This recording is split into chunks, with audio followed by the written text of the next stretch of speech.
নাটোরের গাঙ্গুইল আঁচলকোট এলাকায় গতকাল সন্ধ্যায় উৎসবমুখর পরিবেশে হিন্দু ধর্মাবলম্বীদের হরিবাসর অনুষ্ঠান অনুষ্ঠিত হয়। স্থানীয় হিন্দু সম্প্রদায়ের উদ্যোগে আয়োজিত এ অনুষ্ঠানে এলাকার শতাধিক মানুষ অংশগ্রহণ করেন। উৎসব উপলক্ষে সৌজন্য সাক্ষাৎ করেন ৩ নং দীঘাপতে ইউনিয়ন জামাতের ভারপ্রাপ্ত আমির মাওলানা মোহাম্মদ আখের আলী।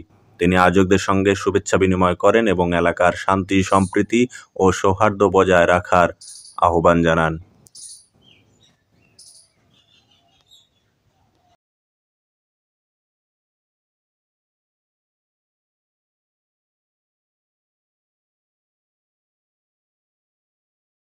আমাদের আমিরে জামাত ডক্টর শফিকুর রহমান বলেছেন, সংখ্যালঘু বলতে বাংলাদেশে কিছুই নেই, হিন্দুরাও আমাদের ভাই।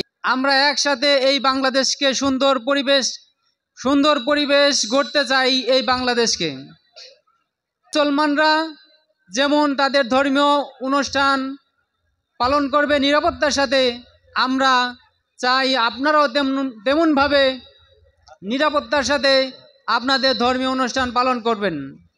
আমাদের পূর্বসূরি যারা ছিলেন, হযরত ওমর রাদিয়াল্লাহু তাআলা আনহু এক অমুসলিম ওমর রাদিয়াল্লাহু তাআলা আনহুর কাছে গিয়ে বলছেন, আমিরুল মুমিনিন, আমি অমুসলিম কিন্তু আপনার রাষ্ট্রের এক দায়িত্বে আছি, আমাকে যে বেতন দেওয়া হয় সেই বেতনে আমার চলা মুশকিল, বেতন ভাতা যদি বৃদ্ধি করে দিতেন তাহলে আমার জন্য সহজ হতো। আমিরুল মুমিনিন হযরত ওমর রাদিয়াল্লাহু তাআলা আনহু কিছুই বললেন না। বেশ কিছুদিন পার হয়ে গেল, ওই অমুসলিম ভাই আবার হযরত ওমর রাদিয়াল্লাহু তাআলার সাথে দেখা হয়ে গেল, বলছেন আমিরুল মুমিনিন বেতন বাড়ানোর জন্যে, এটা অনুগ্রহপূর্বক আপনি এই কাজটা করবেন। আমিরুল মুমিনিন ওমর রাদিয়াল্লাহু তাআলা বলছেন, হে অমুসলিম ভাই, তুমি যখন বলেছো আমি সাথে সাথে কর্তৃপক্ষকে বলে দিয়েছি, তুমি আগামী মাসের বেতন তুলতে গিয়ে দেখবে বর্ধিত আকারে তোমাকে বেতন বাড়িয়ে দেওয়া হবে।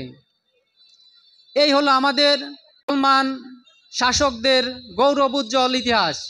মুসলমানরা যদি রাষ্ট্রীয় ক্ষমতা যায়, বাংলাদেশ জামাত ইসলামী যদি রাষ্ট্রীয় ক্ষমতায় যায়, তাহলে মুসলমানরা যেমন প্রতিটি কাজে অধিকার পাবে, নিরাপত্তা পাবে, ঠিক তেমনিভাবে আপনারাও আপনাদের অধিকার পাবেন। এই জন্য আমরা প্রত্যাশা করছি, এই বাংলাদেশকে সুন্দরভাবে গড়তে হলে আমাদের পাশাপাশি আপনাদেরও ভূমিকা রাখতে হবে, ঠিক কিনা? আমরা আশা করছি আপনারা আমাদের পাশে থাকবেন। আগামীতে দাঁড়িপাল্লাতে ভোট দিয়ে বাংলাদেশ জামাত ইসলামীকে বিজয়ী করে এই বাংলাদেশকে একটা সুন্দর রাষ্ট্র গড়ার সুযোগ করে দেবেন। আপনারা আমাদের পাশে থাকবেন। আমরা আপনাদের কাছে এই প্রতিশ্রুতি দিচ্ছি যে বাংলাদেশ জামাত ইসলামী ক্ষমতায় গেলে আপনারা নিরাপদে বসবাস করবেন, আপনাদেরকে সংখ্যালঘু হিসেবে দেখা হবে না, আপনারা থাকবেন আমাদের ভাই হিসাবে।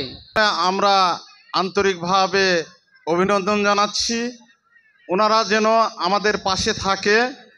আমরা অনেক সময় সংখ্যালঘু হিসেবে আমাদের পরিচিতি লাভ করেছেন, এটা যেন আমাদের না থাকে।